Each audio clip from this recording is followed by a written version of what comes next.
Pattaya is a very popular holiday destination in Thailand, just a couple of hours outside Bangkok at most, along very good freeways, on a wonderful stretch of coastline looking into the Gulf of Thailand. It has so much going for it. No wonder people like to buy real estate here in Pattaya.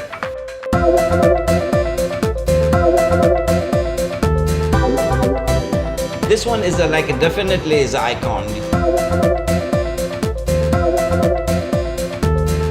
It's the landmark for Pattaya. We have Scandinavian, German, Australian, American, England, Japanese, Chinese.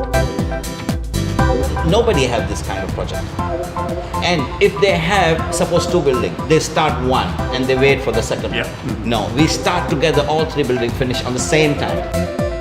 There's some beautiful buildings being built now, some unbelievably beautiful high-rise buildings that, of course, with any high-rise you have view. And view is so important in this town of that sea. Everyone wants that sea view. So when you go high, you have a sea view. The unit when you buy in Bangkok is a high price already. But here it's not the same story. Here we started with the low, but as we grow, we go up with the construction finish. It goes up to 30% up.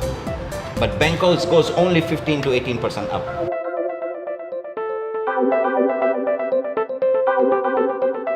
Of course, over the last 10 years or so, Pattaya, like everywhere else, has felt the disturbances, be they economic or political, and many other things too, but it goes on growing.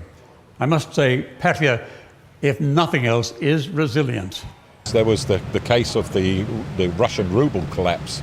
That was about 5 years ago, where some developers had up to 80% of their pre-sales to Russian buyers, where the ruble was really 1-to-1, 1 ruble to 1 baht, and it dropped overnight to 2 rubles to 1 baht, which meant that any payment schemes that the Russians had now doubled in their own currency.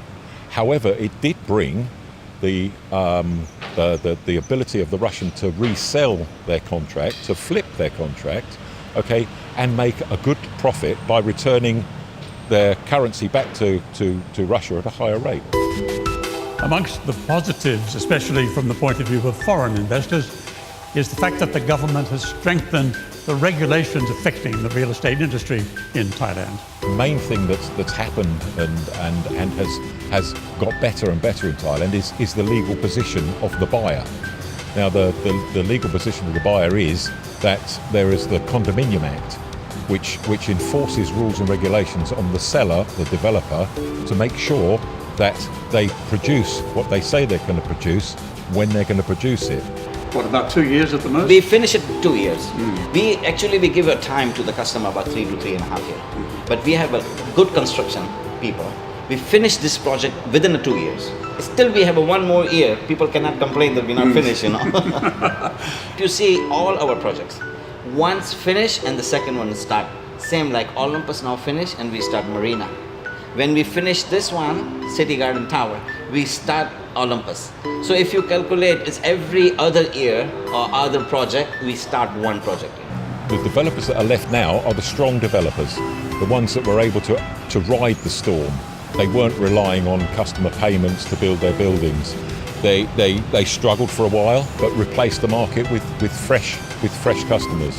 Okay, and everybody remembers different exchange rates, and everybody talks about, oh, when I was first here, I got this for this and that for that. This is today, and today's rate, it's still a good investment.